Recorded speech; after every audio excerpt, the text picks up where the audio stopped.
What's going on, guys? Welcome to today's video. Today is day 4 of the week, so this is the last workout of the week, and we've got pause deadlifts today. So this is the 6th time training my new deadlift stance, which is good. So far I've done 3 warm-ups, so I've done a 25 each side, then I've done 45 each side, and then 65 each side. So I've warmed up to 150, next warm-up is 190. Bars moving, feeling really good. The new stance, I spoke about this in my last video. The new stance is starting to really feel kind of dialed in a little bit more, which is very promising considering we're only five workouts in. I reckon kind of probably when you start getting to maybe the 20th, 30th time using it is when it's going to start feeling pretty much just kind of very natural, which is exciting and something I'm looking forward to. I've got 250 kilos for four sets of 3 on pause deadlifts. The only time I've ever really touched over a 250 kilo deadlift was pretty much kind of in my last intensity block, where kind of percentages were an all-time highest. So that's very exciting as well, very promising. Feeling a little bit kind of beat up after yesterday. In yesterday's session alone, so in yesterday's squat session alone, I had 20,000 pounds worth of squat volume alone. I then had overhead press, pull-ups and also core, so kind of feeling a little bit beat up from it, but overall feeling pretty good. Looking forward to doing this and then having tomorrow off, and then hopefully next week will be although the volume will still be high, hopefully percentages will be up a little bit as well. You'll be seeing this on Monday, so the week will have started. So going to keep moving up, hopefully kind of getting the form down a little bit more, and I'll speak to all of you guys in the voiceover.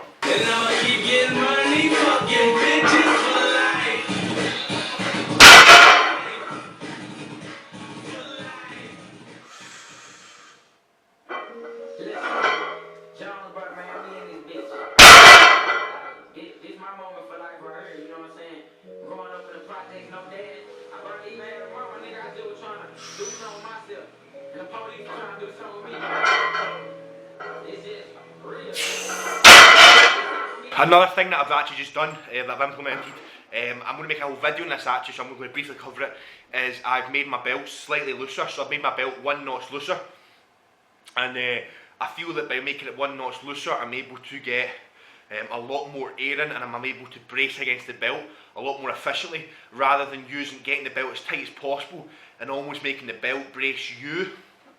I've loosened it just a little bit, and I feel that I'm able to get a lot more air in and get a lot more air drawn into my stomach, and I'm able to brace a lot harder against the belt.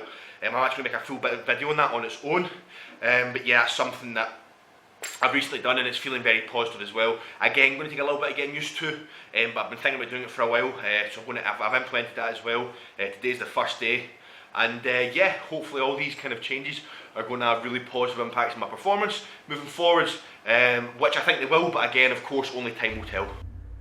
Welcome to the commentary, guys. So here we've got the last 3 sets on pause deadlifts, and going to quickly call myself out on the pause deadlifts. I felt that the pauses just weren't quite as long as I want them to be on every single rep. Now, the inertia and the momentum definitely stopped.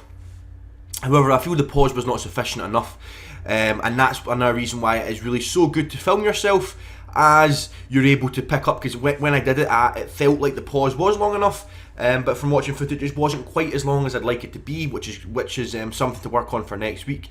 And again, if I was watching any of my athletes do pause deadlifts that I work with online, when they send me their footage, if I was to see this, I would expect a slightly longer pause from them, so I sure as hell expect it from myself. So just quickly call myself out in that one.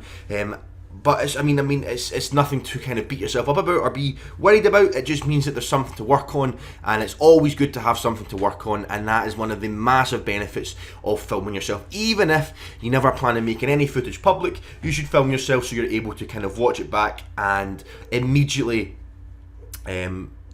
make adjustments and critiques.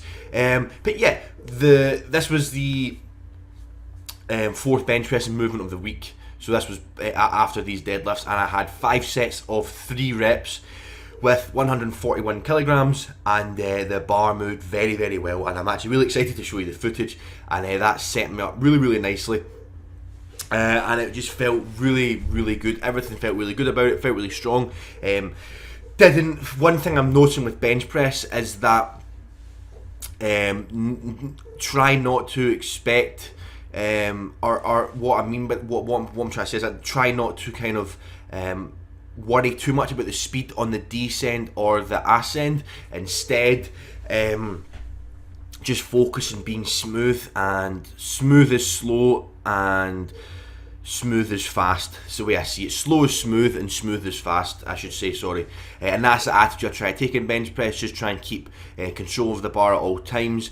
Focus on slow is smooth, smooth is fast, and just kind of keeping in control of everything. And again, like I always speak about to all the athletes I work with as well, is I want you to perform the movements as fast as you feel, as you're able to, while maintaining under full control, and not losing any form of tightness, and not pushing yourself out of positioning due to momentum you're trying to create. So you want to go as fast as possible while being able to maximise your positioning and also remain fully under control and maximise your stability. So this is the last set here, guys. Please like, comment and subscribe, and I'll speak to all of you guys next time. Whether your home is new or old, here's our free advice out the cold. Check your pipes are wrapped up warm, with insulation is the norm. So a quick if you're affected, just insulate to help get protected.